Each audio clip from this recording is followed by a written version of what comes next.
안녕하세요. 부동산 또박이입니다. 저번 시간에 이어 부동산 공부 컨텐츠로 도로와 길에 대해서 초보자 입장에서 어떻게 공부해야 하는지 알아보는 시간을 갖도록 하겠습니다.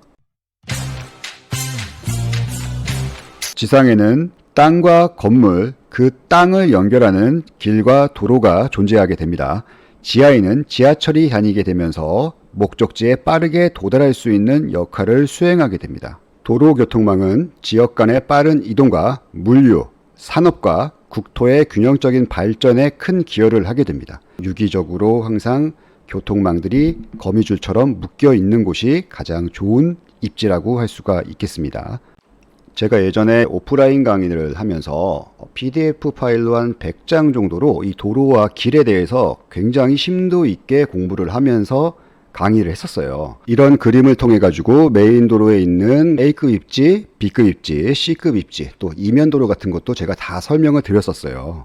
그리고 메인 도로를 끼고 있는 상업지역, 이면 도로, 그리고 이런 용도 지역 중에 어떤 거를 투자해야 하는지까지 제가 다 설명을 드렸는데 돌아오는 대답이요.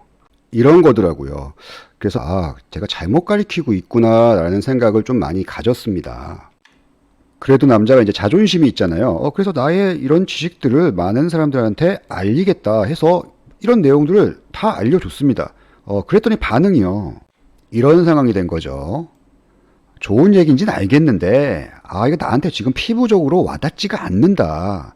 부동산 공부할 때는 그래도 자기가 아는 것이 나와야지 참여하고 싶고 관심과 흥미를 보이게 되며 친숙한 내용을 쉽게 접해야지 자기 선택의 기준이 되므로 최대한 쉽게 설명하는 시간을 갖도록 하겠습니다. 눈높이를 낮추겠습니다. 우리가 집을 나와서요, 일자리로 출근을 하거나 쇼핑 외식 다른 지역으로 인프라를 누리려면 도로를 통해서 이동을 해야겠죠. 자가용 버스, 지하철. 오늘은 버스에 대해서 한번 이야기해 보도록 하겠습니다. 집에서 나와가지고요, 도보 7분 이내, 솔직히 이것도 길어요. 한 5분 이내. 버스 정류장이 있어야 됩니다. 버스 정류장에 노선이 많아야 돼요. 노선이 하나, 두 개 이것밖에 없다. 이것보다는 3개, 4개, 5개, 6개 이렇게 많을수록 좋은 동네인 겁니다. 교통이 편리해야지 수요를 뺏기지 않습니다. 대부분이 버스를 타고 인근 가까운 지하철역으로 연결되는 지역이 많습니다. 굉장히 여기서 주의를 하셔야 되는데요. 버스를 탔으면 10분에서 15분 이내에 더블 역세권 이상의 지하철 노선이 있어야 합니다.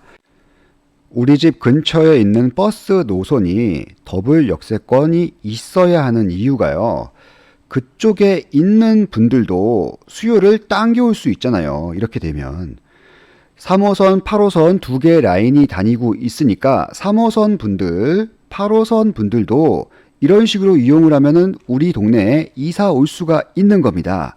그러나 만약 8호선 하나 있는데 쭉 내려가는데 노선이 더블 역세권은 없고요.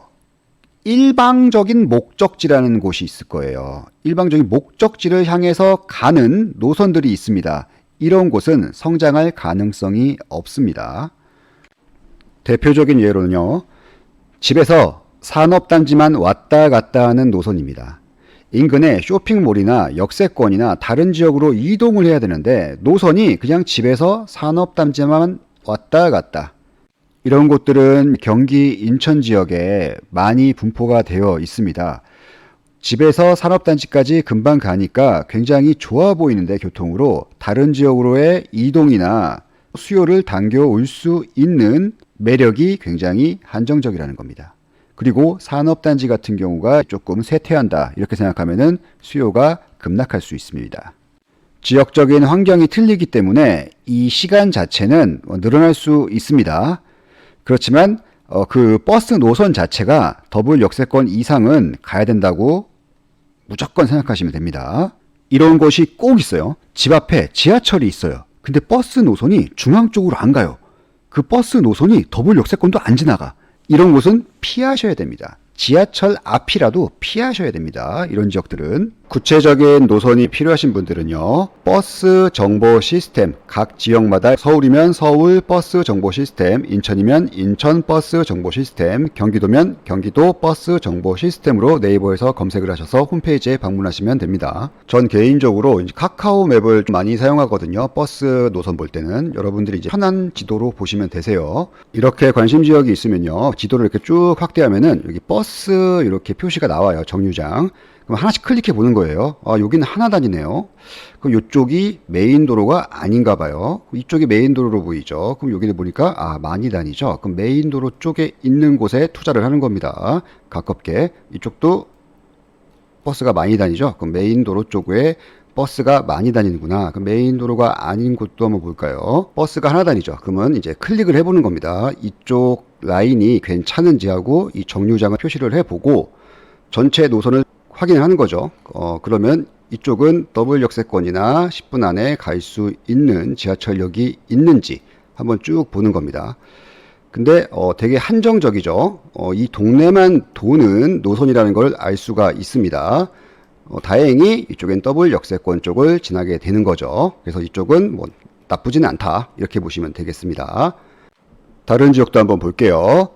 클릭해 봅니다. 5개나 다니고 있습니다. 이쪽도 5개 다니겠죠? 예, 5개. 쭉 내려갑니다. 이쪽은 몇 개 다닐까요? 4개가 다니고 있네요. 그러면 이쪽이 훨씬 더 상권이 활발하다는 거죠. 그래서 저는 이쪽에다가 투자하죠. 4개보다는 5개 쪽에 투자를 합니다. 또 클릭을 하면 2개네요. 2개고요. 3개네요. 그럼 저는 이쪽보다는 버스 노선이 많이 다니고 있는 곳에 같은 가격이라면 이쪽에다가 선택을 합니다. 노선의 개수도 굉장히 중요한데요. 우리 동네 마을버스 10개 다녀요. 좋은 거예요? 이렇게 물으면 안 된다는 거죠. 이런 버스 노선들 종류가 다양성 있게 다녀야 된다는 얘기입니다. 우리가 많이 봐온 초록색 버스, 지선 버스 같은 경우는 지역 내 통행 수요를 처리하며 인근 지하철로 연결하는 노선이라고 생각하시면 됩니다. 파란색 버스, 간선 버스 같은 경우는요, 도심과 부도심, 시 외곽을 연결하는 노선입니다. 빨간 버스 많이 타시죠? 광역버스로 서울 도심과 경기, 인천, 수도권을 연결하는 노선입니다. 부동산을 지하철 노선으로만 이렇게 보는 경향이 많은데 버스 노선도 굉장히 중요합니다. 입지 분석에 큰 작용을 하니까요. 한번 여러분도 우리 동네에 노선이 어떤 노선이 다니고 있고 더블 역세권은 몇 분 만에 도달이 가능한지 수요 조사를 한번 해보시기 바랍니다. 오늘도 고생 많으셨습니다. 감사합니다.